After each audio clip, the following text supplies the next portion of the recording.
and I can't find a seconder usually when I propose this, but I don't care. I don't need a seconder. My own opinion is enough for me, and I claim the right to have it defended against any consensus, any majority, anywhere, any place, any time.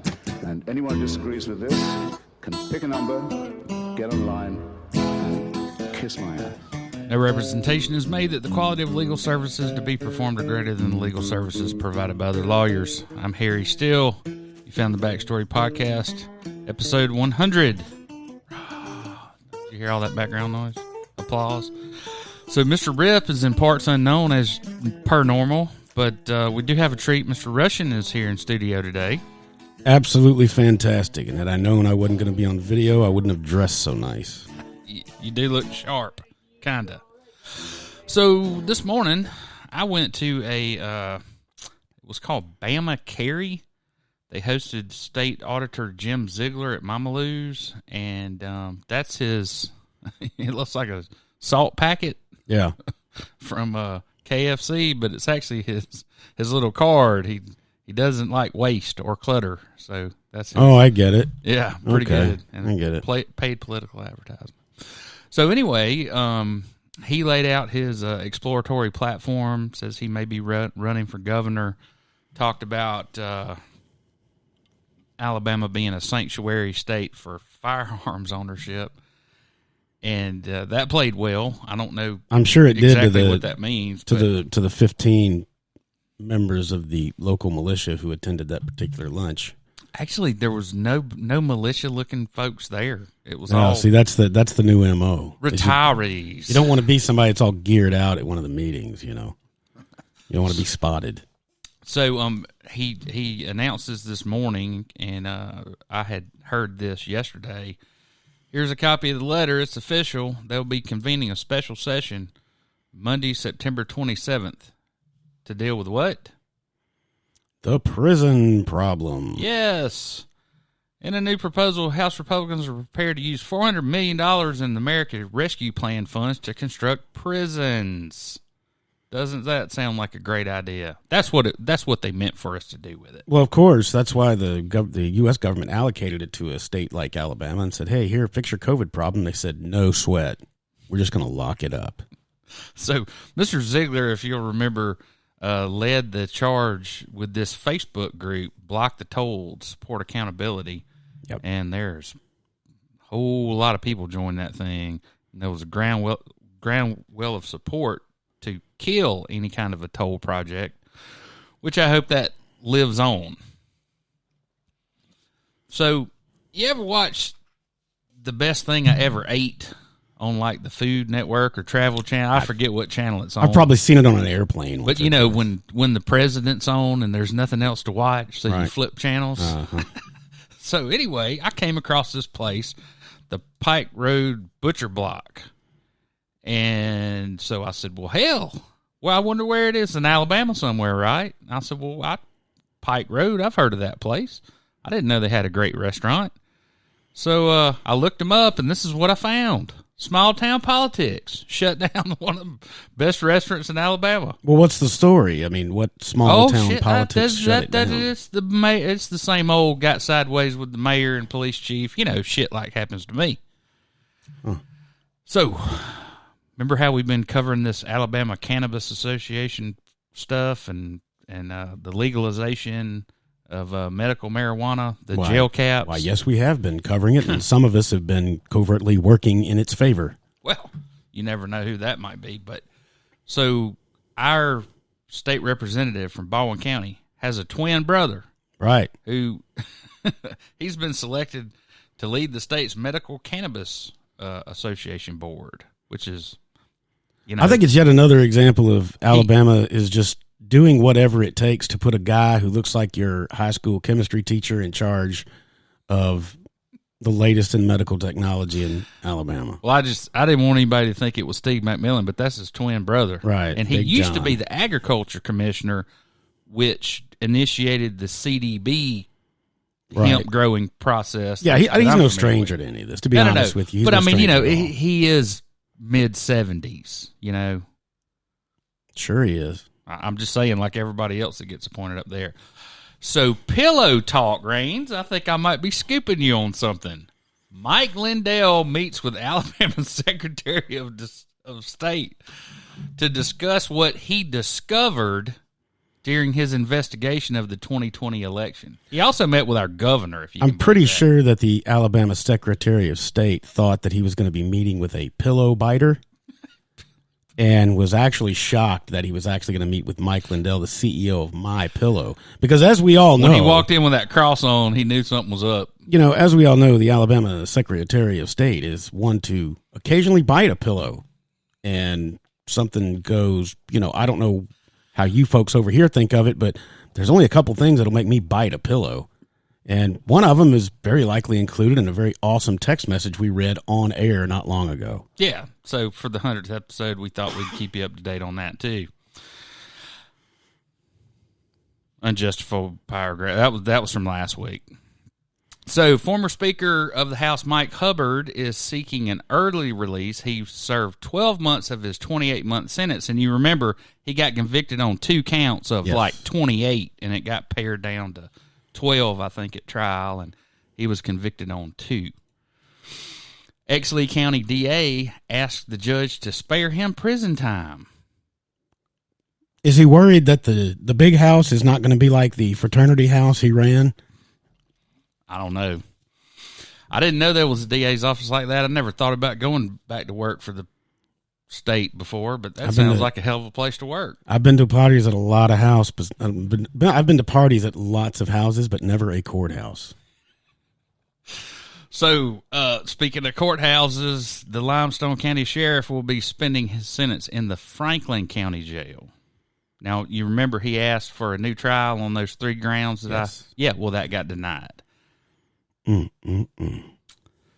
Okay, so let's talk some Pfizer, Moderna, J&J booster news. So the FDA has like a panel of experts or advisors that recommend things. Correct. And it turns out they had a big meeting about giving little kids vaccines and giving everybody a booster shot.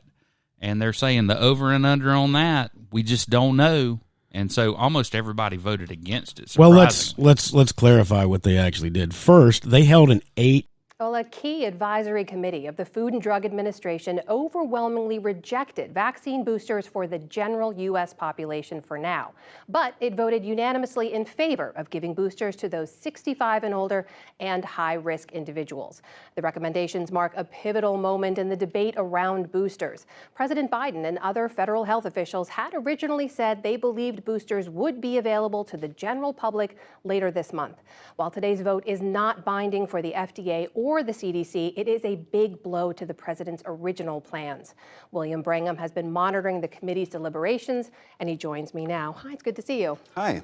So the panel weighs a bunch of evidence. They decide no for general boosters for everyone, older Americans, high-risk individuals, yes for now. What was the evidence that they looked at?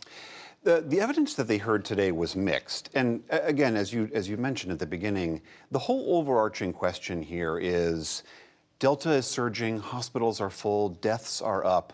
Are those of us who are vaccinated losing some of that critical protection that we think of that the vaccines are giving us? And the evidence, as I mentioned, were mixed. The CDC put out a bunch of data today, and they presented it to this panel, and that was mostly good news. They pointed out that while Delta was 99% of the cases, all the approved vaccines gave high protection against severe disease, hospitalization, and death. And this is really important. Those shots that we have taken are keeping, for the most part, people healthy, alive, and out of the hospital.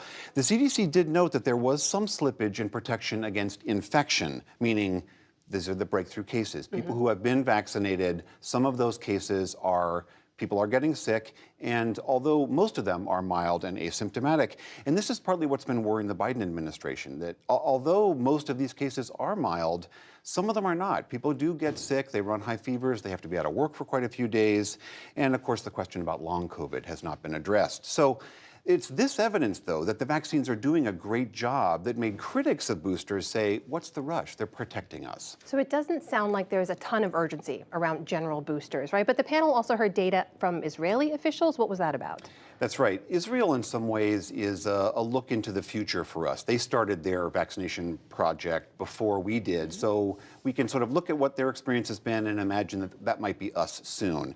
And what the Israeli data that was presented today said, it was a bit more of a distinct waning of the vaccine. They were showing that the longer it's been since your shot, more likely to get infected. The older you were, the chances grew for that as well. So Israel launched a big booster campaign back in July based on this data, and they were saying that the results were incredibly strong. A 10-fold boost in protection for that third shot. Israel is all Pfizer. They gave a third dose to people and seeing this really strong protection with no adverse events. They did it for 60-year-olds and up, then 50-year-olds up, and then on down. So they're very confident about it. So what now here in the States? For anyone who's eligible, when can they expect to get that third shot?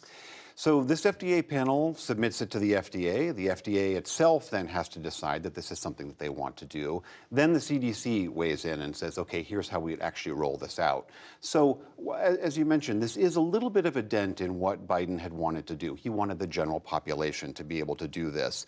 But right now, it seems that at least those people who are considered most vulnerable, 65 and older, people who have comorbidities, obesity, disease, immunocompromised, and perhaps frontline medical workers, those people who are most likely to brush up against the virus, those are going to start getting boosters sometime soon. William, what about this whole global fairness argument, the debate around this, right? The fact that Americans are going to be getting booster shots before millions of people around the world have even had their first vaccine shot. What about that?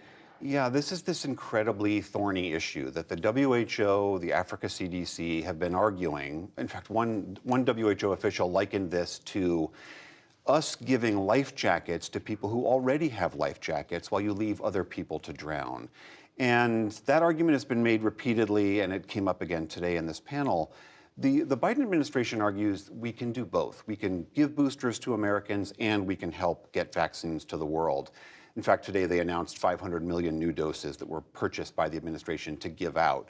But this is no doubt an issue going forward. There are something like 45, I believe it is, million Americans who might get these boosters. We have enough of those doses already here in-house. So while this has been a concern that's been raised, for now, that argument didn't win the day, and older Americans are going to start getting boosters pretty soon.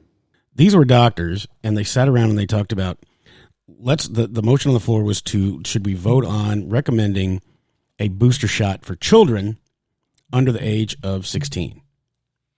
And the general population. Nope. Under the age of 16. That's what they voted against.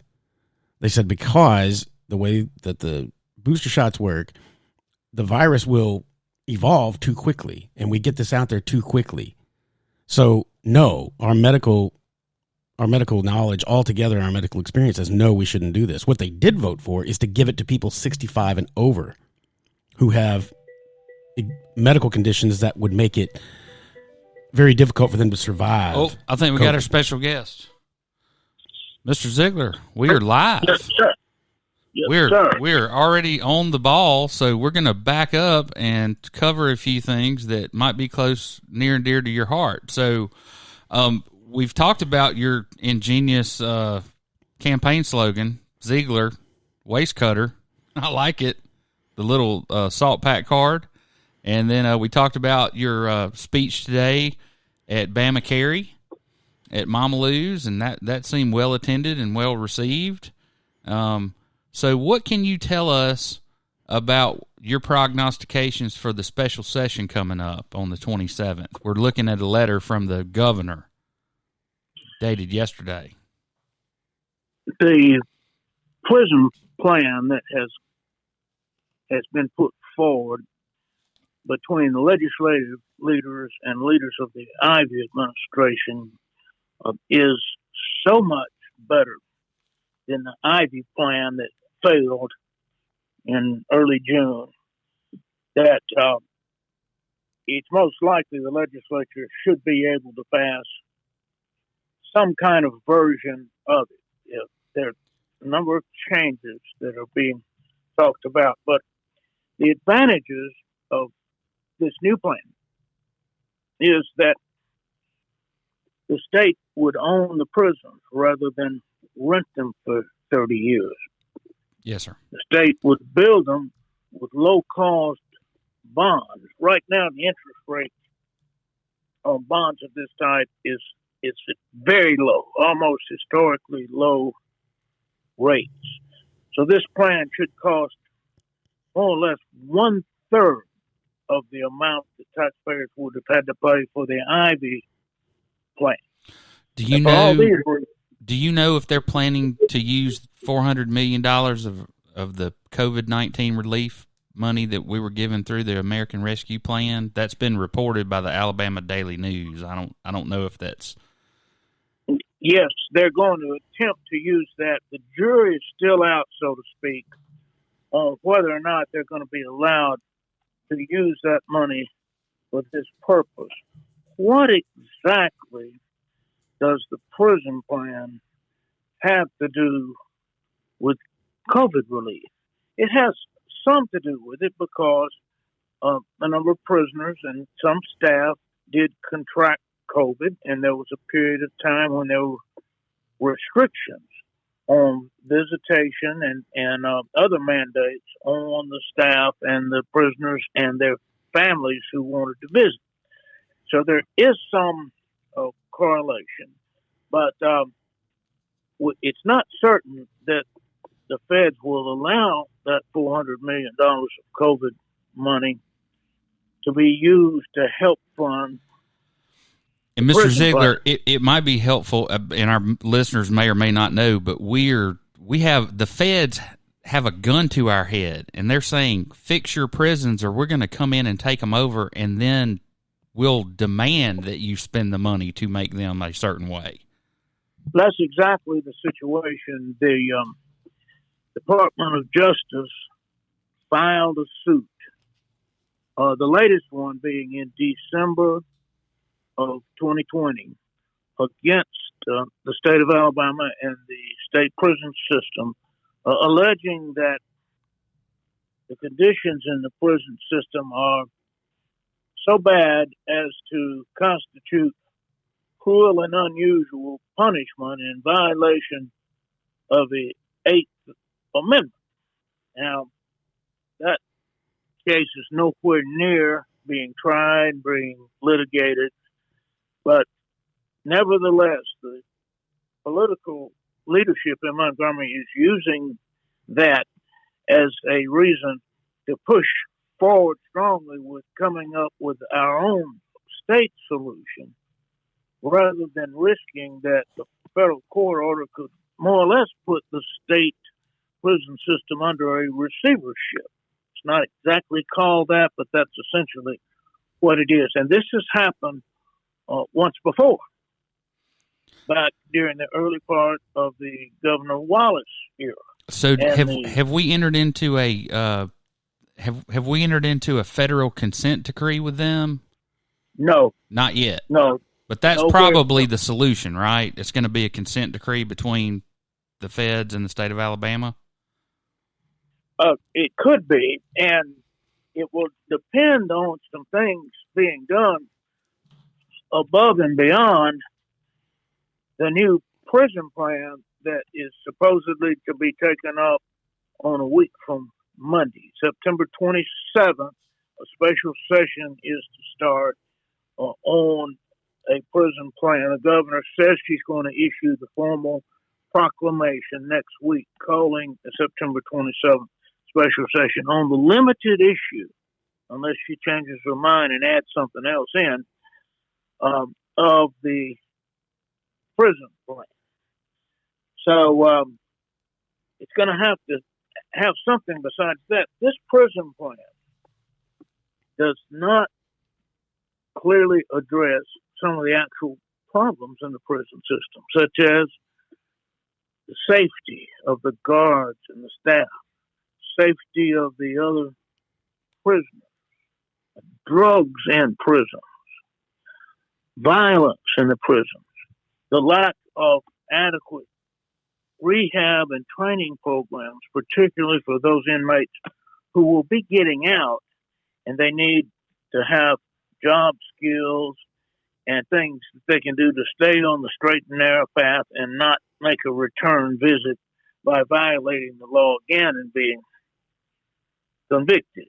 Certainly. But yes, the state of Alabama is under threat of a federal takeover of the prison system if we don't do something to address the actual problems. I don't see that this plan does that. It may not, but you got to start somewhere, I guess. I mean, and you know, you've been in Montgomery long enough to know it's herding cats up there trying to get these guys to agree on anything. Well, it certainly is.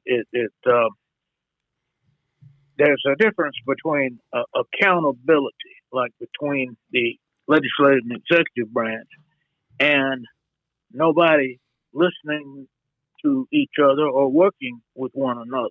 That's two different things. I'm all for accountability and separation of powers and each branch doing their own job under the Constitution. Certainly. But nobody listening to the others, that's not accountability. I agree.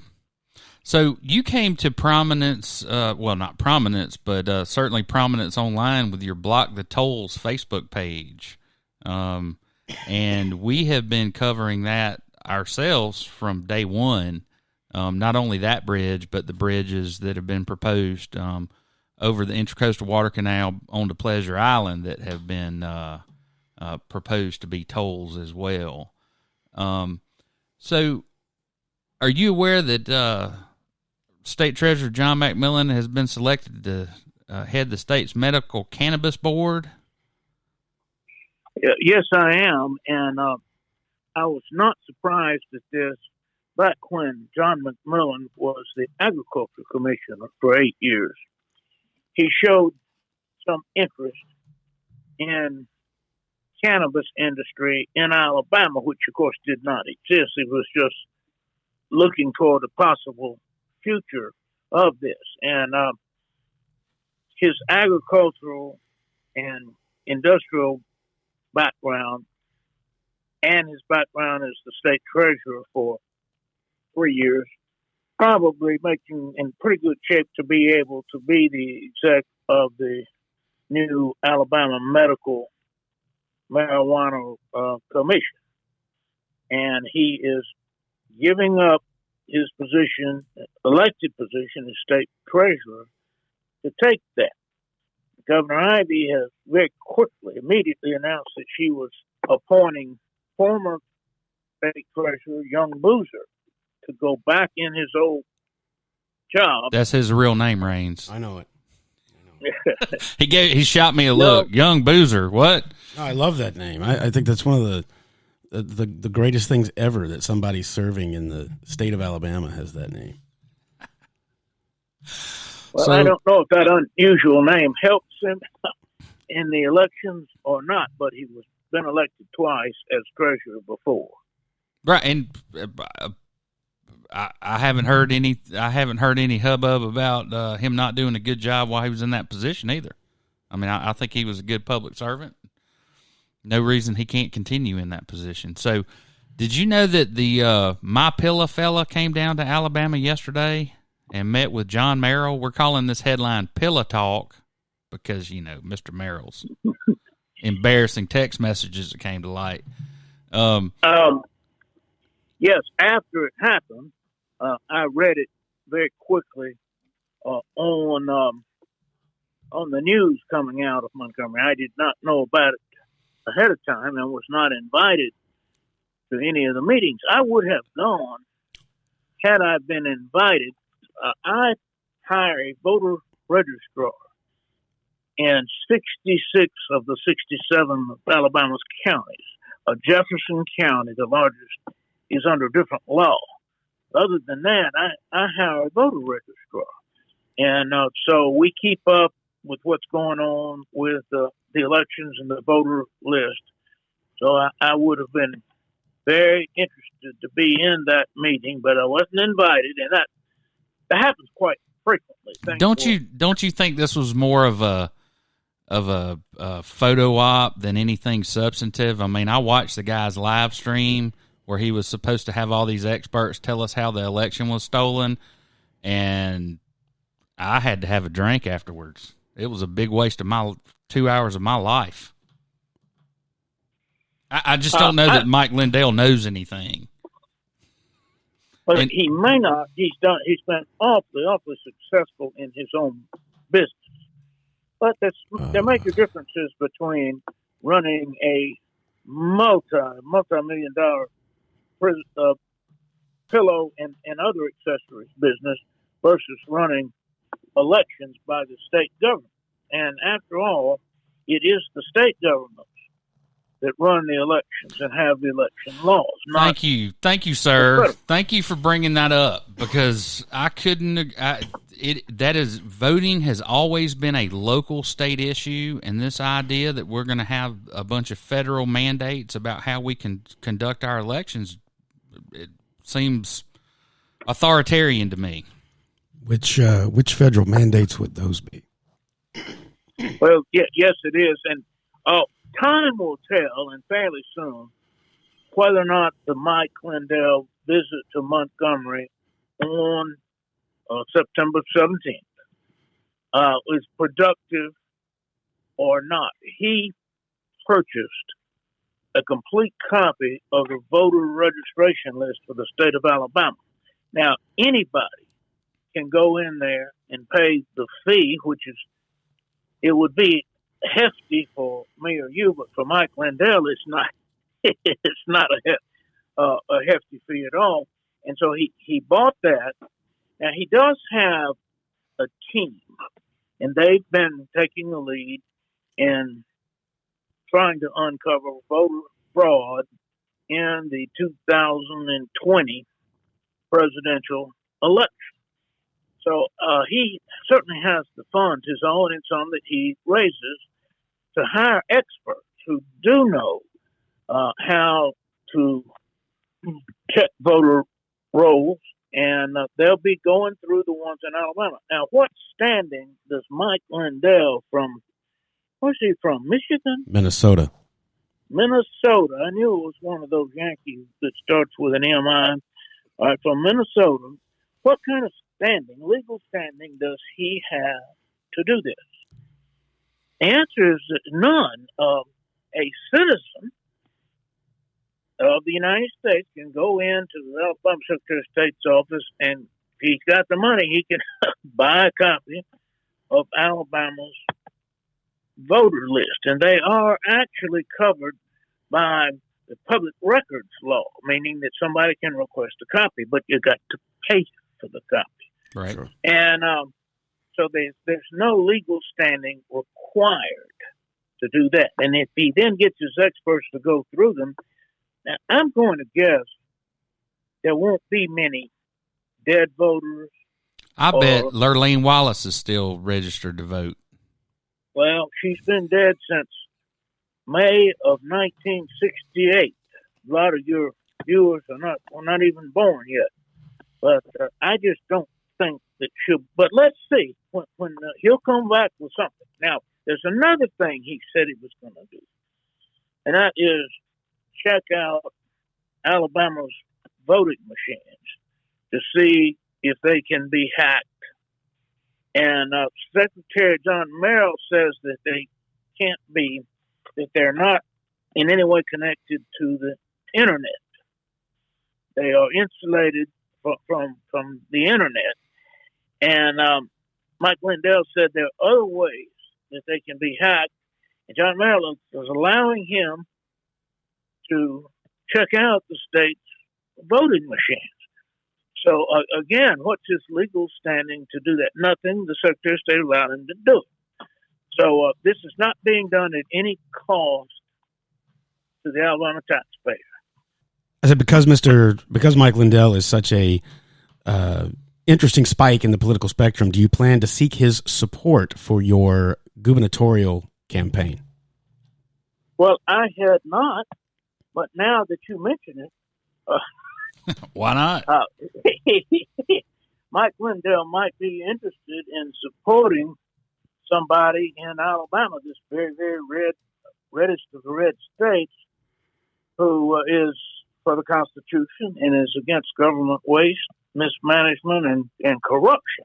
So I had not thought about doing that, but wow, if he would donate 300,000 or 400,000, that would be nothing to him, but it would be a jump start for my campaign. I had not thought about that. Keep thinking. I'm glad that you mentioned that, because that was going to be one of my questions for you. Is, I guess, in the advanced days coming up to you announcing that you are going to seek the gubernatorial seat, the biggest flaw that the pundits can find is that you lack the fundraising that Governor Ivey's team has. What's your solution to that? What are your actions? What's your action plan going forward to? Well, that's exactly right. You hit the nail on the head. On the issues, we are on the side of righteousness. Governor Ivey is on the other side. I feel like on her gas tax, it was not necessary, and the way that it was rammed through was despicable. My team came up with ways to pay for the roads and bridges without the gas tax. For instance, I found $63 million a year that was being siphoned out of the gas tax, no pun intended, and spent for other uses. The gas tax fund was being used as a supplement for the general fund. Right. Instead of for what it's supposed to be used for, roads and bridges. So if you took that $63 million and used it to amortize a 20-year highway bond issue, you'd have plenty of money for the road and bridge. Not only that, but we discovered that there's never been a full management audit of the Alabama Department of Transportation. And I'm going to do that if I'm blessed to be governor. I'm just convinced that we can save millions of dollars in the Department of Transportation. And I absolutely, I do agree with that, Mr. Zeigler. I really do. And I really feel like the press and a few other members of the Republican Party in the state who will not throw their strength behind you, it's not because that you're wrong on the issues. Elections are won with dollars. And I think that's the biggest handicap you're facing right now. Well, it is. There's no question about it. So I didn't answer the second part. What am I going to do about it? And two things. One, we're asking the normal, everyday voters to make what donations that they can. We've set up a GoFundMe account. And you can find it. Just Google GoFundMe, Zeigler for Governor, and it'll pull right up, and you can make the donation right then and there. We have 51,300 remaining members in our Box the Tolls group, which has expanded our issue to government accountability. And if those 51,000 would all donate and ask their friends to donate, that would solve our problem right there. Mm-hmm. You and I know that only some percentage will do so. So we have another way. We're asking everybody who's supporting me to sit down and make a list. Who all do you know who is financially successful? Who that you went to school with, who that you've worked with, who in your church, who is your doctor, who's your dentist, who's your lawyer. And everybody knows 2 or 3 people that are financially successful. Some might know 10 or 15. And we want our supporters to talk with these successful people and tell them, we've got to have a change in Montgomery. This is no way to run a business and no way to run state government. I'm going with Jim Zeigler. The track record shows he's actually done something about this mess. And we're asking you to go with us. And we're asking you for a donation of $5,000. That add up quick. Well, it's It was added very that's quickly. Notice when I asked what's called the closing question, we're asking you for a donation of $5,000. I shut up, and that comes from the Zeigler sales seminar. Once you ask him for what you need, be stop. quiet immediately and let him talk. All right, so I got a couple things that I want to talk to you about on the gas tax. So I was on 2 MPOs, one in Gadsden, Etowah, and the Jefferson Birmingham MPO. And one of the things that I saw was every time the DOT director changed, so did the transportation improvement plan for the area I was in. It's totally political. Nobody elected the DOT director, and I got a feeling that that you know what I'm talking about when I say there's someone who's not elected who is our de facto governor right now. Another gentleman from Mobile. Well, that's correct, and I'm looking at the state of Mississippi's plans for their transportation commission. They elect the transportation commission. They have 3 districts: North, Middle, and South Mississippi, so that we can't have a situation like Alabama where North Alabama is getting most of the revenues, South Alabama is getting the shaft. And the governor's from South Alabama. She's been in Montgomery Go so figure. long, she's forgotten her roots. She's, to me, the governor's from Montgomery. She's been there a long time. She still sounds like she's from Camden.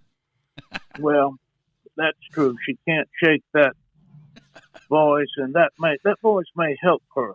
It might. I think it's very pleasant. It's the one endearing thing that I have with your governor is her voice. She sounds like my grandmother, and so it's hard for me to ever get mad at her. So. Well, that's true. And all these people calling her Meemaw and thinking they're hurting her, that's actually a compliment.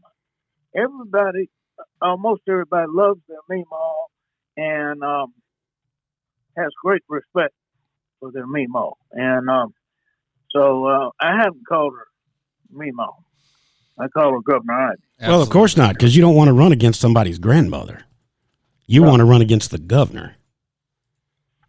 Absolutely. So we got to talk a little vaccine mumbo jumbo real quick and COVID numbers. So as of right now, we do not have any ICU beds in the state of Alabama available. And pretty much the entire Southeast is at 95% or better. Do y'all know what's going on in Melbourne, Australia right now with these lockdowns? Yes. Yeah, big time riots, all kinds of crazy stuff.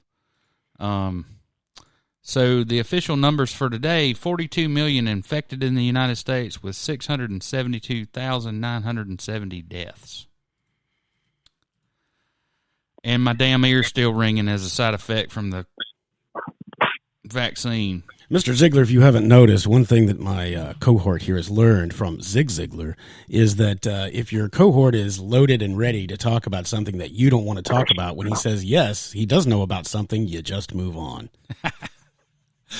So Okay, I got that.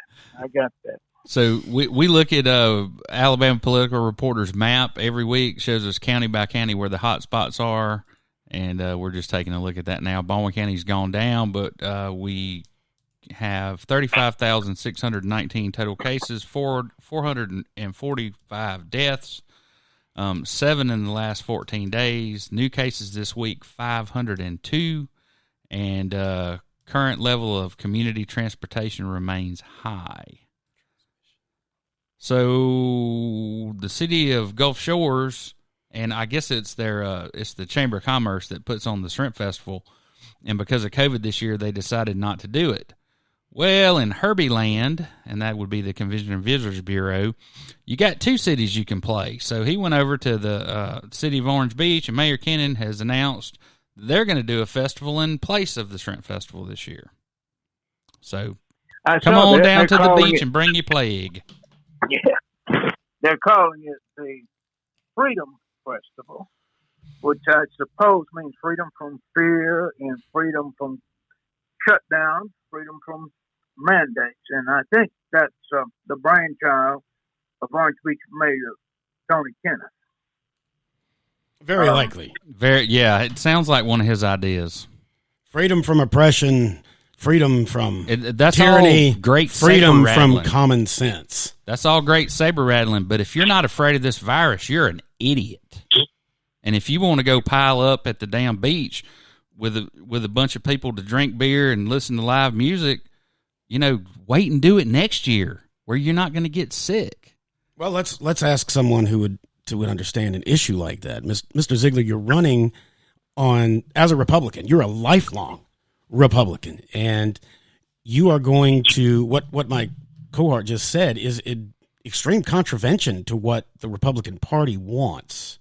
How do you sidestep the issue of common sense and tell your voters that you support the freedom that they are more than entitled to, that people have died to award, that people have fought incessantly over the 200-some years of this country to provide? How do you sidestep the common sense issue and say, you know what, we want you to exercise your freedoms, so we're not going to support mask mandates or any sort of vaccine push by the U.S. government? How do you reconcile that? Yeah, simple as this. It is each person's decision on whether or not to take the vaccine. Right. When it's time to leave home or not, it's each person's decision. I'm leaving home and going to the grocery store, going to the Freedom Festival in Orange Beach, going to the beach, going to the Alabama and Auburn football games. That's each person's decision.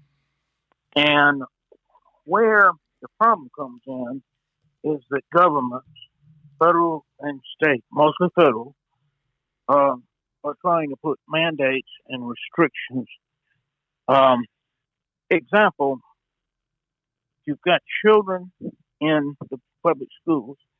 Does the parents want their child wearing masks on a school bus and at school all day or not?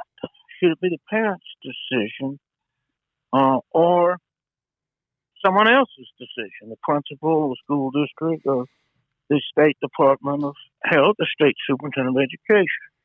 And that's where the freedom issue comes in. The research is all over the place on whether those masks help and whether there are side effects, particularly on children, for those masks. And so the many parents, particularly in Baldwin County, do not want someone making their children wear masks. That's up to them to do that. And I understand there's a countervailing argument that, well, what if they're endangering others? Well, the others can make a decision to wear the mask. I've never heard of a situation where I have to take a vaccine, not only to protect me, to protect the other person who has to take the vaccine. And so, part of the reason that I am mandated by some employers under the Biden plan, it's estimated 100 million Americans will be affected by the Biden proposed mandate. Part of it is to protect others. Well, they can decide if they want to be vaccinated. So this is just an argument that says no.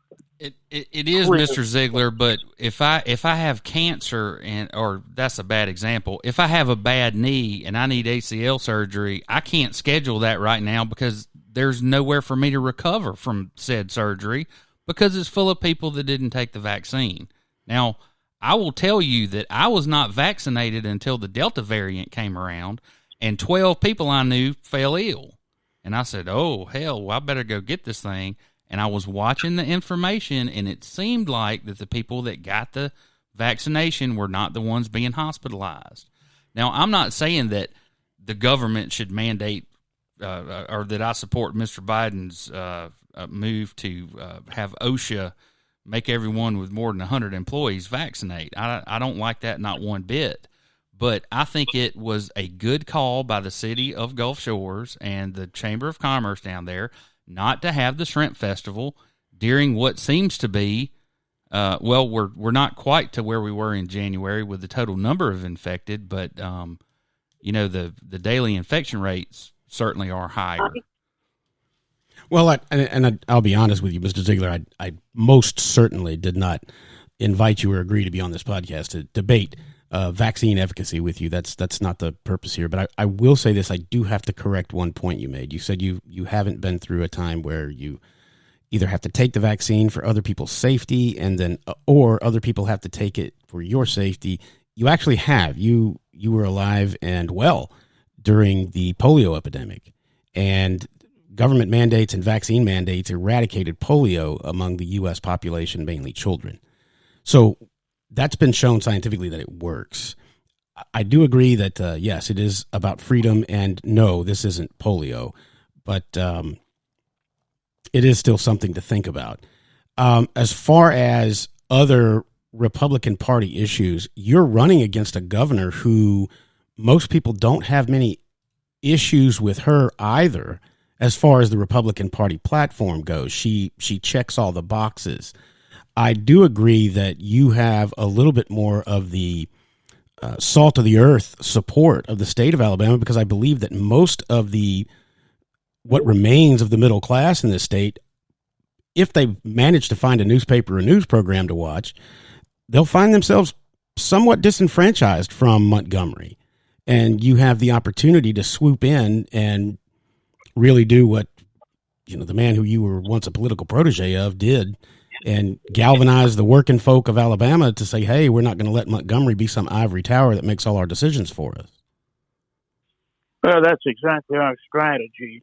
And I do have a slightly different take that Governor Ivey has not been much of a Republican. People will say that she's a rhino, a Republican in name only. State Republican Party passed a resolution against her gas tax, and she ignored that.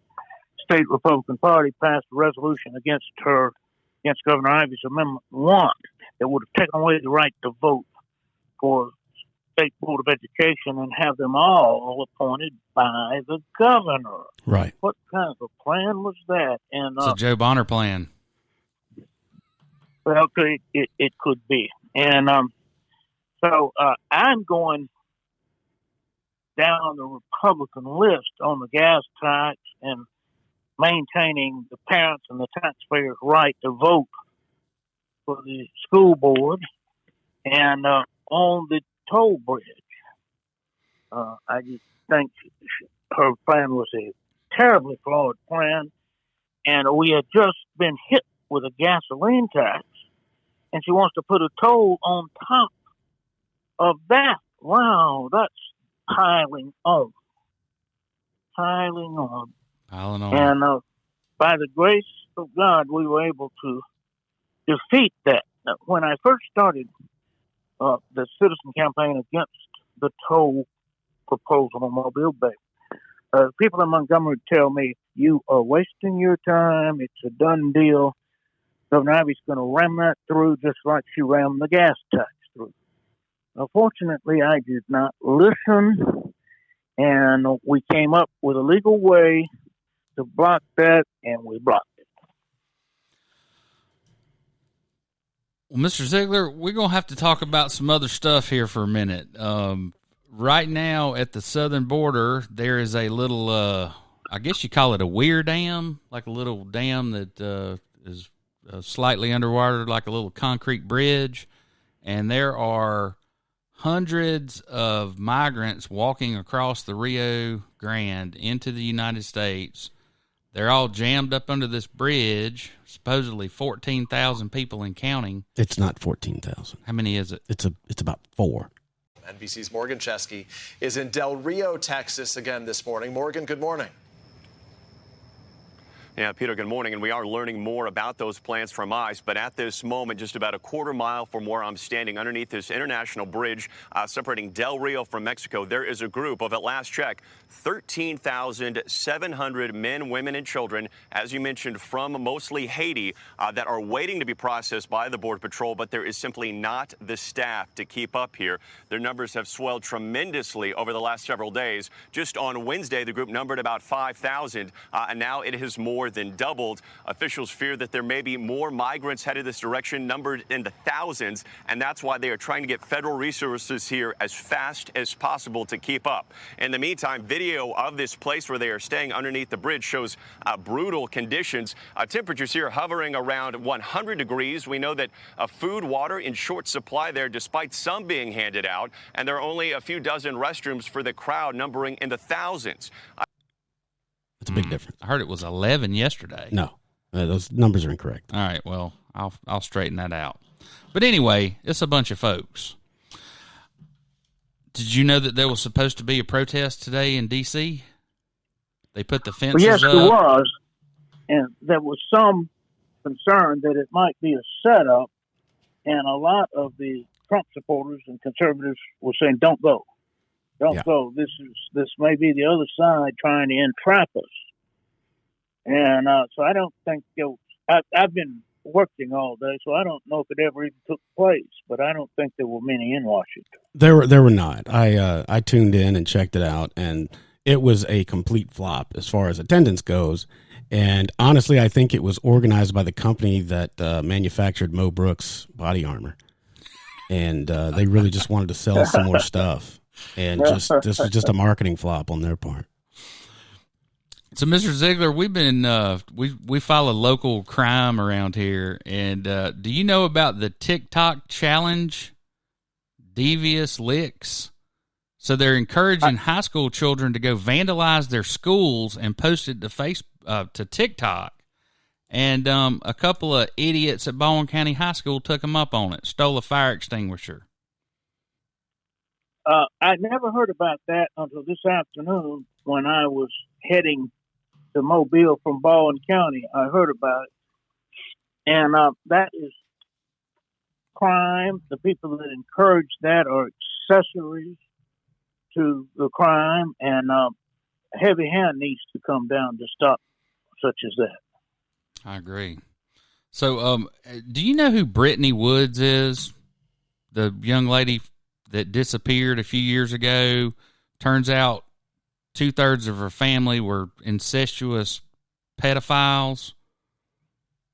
Anyway, there's a new documentary that we've been following on the Peacock channel called Mysteries in the Shadows. We'd encourage you to check it out because it's very eye-opening about some things that happened around here just 3 or 4 years ago. And Mr. Zeigler, just for the record, you and I may disagree politically on a number of things, but I want to tell you that I have just enough respect for you that I wouldn't have teed up that last story Harry did, thinking, "Oh, he's going to know all about this." Well, maybe he might have Brittany Woods might have been his cleaning lady. I don't know. I spent an inordinate amount of time investigating things in Baldwin County, and I didn't even know about it until he brought it up. And once I was just, wow, that's because nobody covered it. Wild. Because nobody wanted to take responsibility for this young woman disappearing during their investigation. She vanishes off the face of the earth, and nobody even cares. Well, so back to Mo Brooks. His political, the only person that seems to be on the radar that actually has a chance of beating him is Katie Britt. And guess where she was today? The 8th annual Sporting Clays tournament in Limestone County. And she posted she made a double. I watched the video a couple times. She hit them both. So, who was that guy that, was it Dale Peterson? The last guy that ran, he had a horse and a gun and all that stuff. He was running for state treasurer or something. State auditor. State auditor. That's right. Anyway, it's always a good idea to have a horse and a gun in your campaign material around here. Governor Riley proved that. So we had a pretty bad Category 4 storm come into New Orleans, and it tore some things up around here.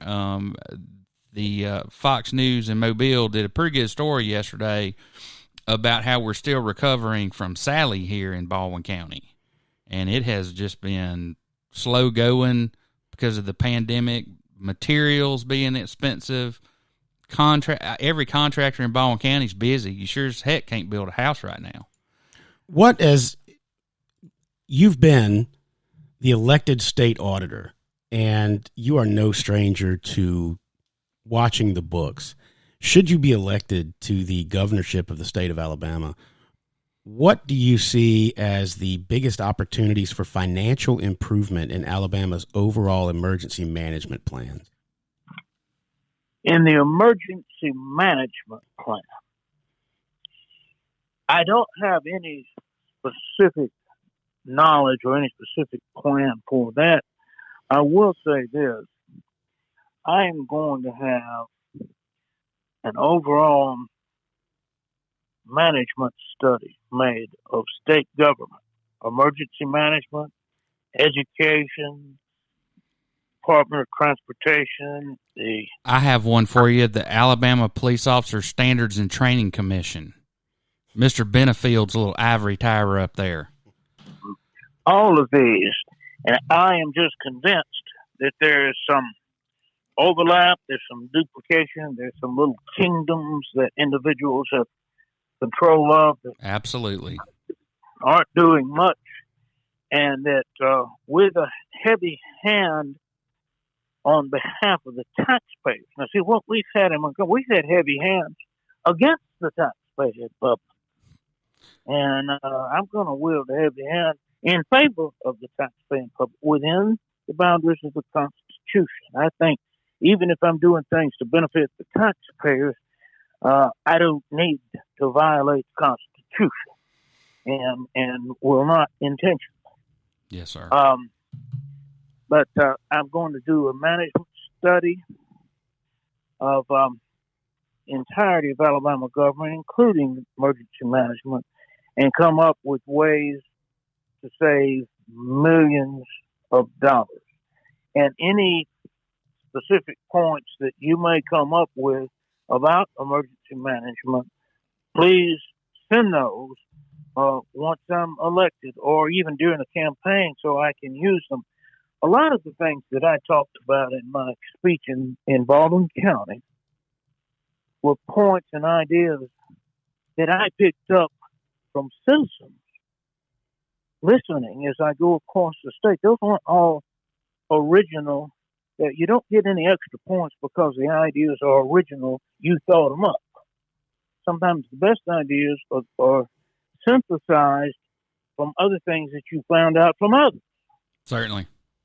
And so you get me the EMA information, and I'll try to articulate to the public as to why they need a reorganization. So along with all these hurricanes that we've had, and especially since last week, I don't know that we've had a day without rain, have we, Mr. Zeigler, south of Montgomery? So Malls had a big 86 million gallon sewer overflow last week. There's sinkholes all down in Seminole. And here's some news. The city of Fairhope has reached a settlement agreement over excessive sanitary sewer overflows. I guess they entered into a settlement agreement with ADM and the Attorney General's office. And basically what it says is you have until 2024 to run this thing like you should have been running it for the last 30 years, which really blows my mind. And one of our local judges approved this thing. You mean they could keep on polluting or running it wrong until 24?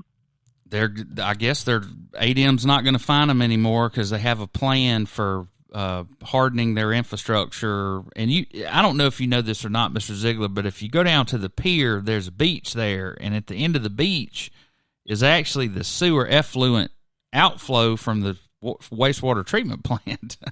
And, every time they have a sewage overflow, it's happening right where they have the public beach and where they're inviting people to come down. And one of the things that they agreed to in the settlement agreement was a notification system for the citizenry so we all don't go down there and get Vibrio. That's a real thing. My goodness, that's just unconscionable. I know. But hell, the flowers look great. The flowers look great in Fairhope. All that affluence might be good for the flowers, but it's not good for the fish or the humans. No, sir. Certainly not. So Mr. Rip is not here. He's in parts unknown in Colorado. But one of the things that we've been following and wanted to keep everybody up on the 100th anniversary is the Mabel Amos Memorial Fund and the fact that the Alabama Ethics Commission Executive Director Tom Albritton's children have received more than $120,000 from the scholarship fund. Now, he's one of the board members and a fiduciary. So anyway, we have a very unique podcast in that Mr. Russian is a former journalist. I'm a practicing attorney, and Mr. Rip has his Rip Report is a consumer protection agency of sorts. And so he advocates for certain people and on certain issues. And we have, the two of us, I would imagine, have filled a file cabinet over the last 20 years with ethics complaints. And one of the things that we kept running into was these board members would set all the dominoes up, and then when it came time for the vote, they'd abstain from the vote and say, well, I didn't vote on that. But they orchestrated it all. And so anyway, we filed a writ of mandamus asking a Montgomery County judge to order the Ethics Commission to re-review 3 cases where we allege these people did exactly what the ethics director did, set up all the dominoes, and then abstained from the vote. And those have to do with the city of Bay Minette, North Baldwin Utilities purchase of 2 bungalows at Steelwood Country Club in Loxley, if you can imagine that, from the mayor's wife's family trust, 2 houses that cost $816,000. The city of Fairhope related to real estate ground lease for a tea hangar to 2 appointed officials in Fairhope, and then Robert Brown, one of the city council members in Fairhope, who got a no-bid contract with the Eastern Shore Arts Council that he's on. So we have specific allegations. We've asked specifically for relief. They filed a motion to dismiss, saying that we did not have standing to bring said allegations. So we'll see how the judge rules. I just thought I'd throw that out there so you know the kinds of things that we get up to on our own around here. And the Alabama Ethics Commission does not do their job. Is there any way I could be added to your mailing list or press release list? Oh, sure. Or something? Certainly. We'll do that. So one of the things that came up today, is it Calamity, the guy that's the head of the Tea Party here, or the Common Sense? Anyway, Campanosi. He got up today and spoke a little bit about this referendum for a 3 mil tax for the Robertsdale feeder pattern, Robertsdale, Silver Hill, and Loxley. And I think this is exactly how these things should play out. It was initiated at the local level. There are certain people who are against it, vehemently against it, opposed to it, and the people are going to get to vote on it, up or down. And I think that's democracy playing itself out. And I won't say whether I'm for or against because I don't live in the damn feeder pattern. Well, I don't either, so I won't get to vote on it. But that probably is the best way for things to play out. Locally initiated issues and locally decided with no input from Montgomery or Washington. Absolutely. Sounds good to me. Well, boys, we've kind of come to the end of this thing. I did have one more thing that I wanted to talk to you about. So, were you aware that the legislature passed a law this year that moves all the municipal elections, instead of them falling in 2024 because we've got election fatigue from the presidential elections, they're going to move it out a year and extend everyone's term of office. And so if you're currently a city council member, pretty much anywhere in Alabama, you ran for a 4-year term, but you're going to get 5. I got a feeling somebody's going to file a lawsuit about that, and I think it might be me. Will. I think it might be me. Harry, I actually did some research on that, and it turns out that you can only extend a political term. They can't shave a year off of it, so the only way to do that is to move it forward. So you don't move it. You leave it where it is. Easy peasy. Oh, and by the way, the only college in Alabama that made the U.S. News and World Report's best bang for your buck colleges was Auburn University. How about that? 99. I guess the University of Alabama has slipped a little bit because of the incredibly high salaries they're paying everybody that doesn't teach there. Yeah, have you been following that Lanyap art series they've been doing? Rob Holbert's been whooping up on Steve Flowers for that do-nothing job he had. He was supposed to be writing an autobiography for who? Oh, I don't know. Tuscaloosa, our current senator, Shelby. Richard Shelby. Right. So he was writing one for Richard Shelby. And I guess the last thing we need to talk about, Raines, is the passing of Norm Macdonald. That was a shock. I think Anthony Jeselnik just absolutely encapsulated that and said Norm Macdonald having cancer for the last 9 years and not telling anyone about it is the most Norm Macdonald thing ever. I'll put it in sports terms why you got fired. You were fucking with OJ too much. That's exactly why you were fired, man. Well, I don't know. That's his buddy. Yeah, it's his buddy. Yeah. Well, that's why you got canned. OJ's a good guy. I mean, he's not. Potential jurors for the O.J. Simpson case were asked to fill out a 75-page jury questionnaire this week. In the entire state of California, only one person got a perfect score. Chow Ming Wu, who after the trial plans to attend Caltech.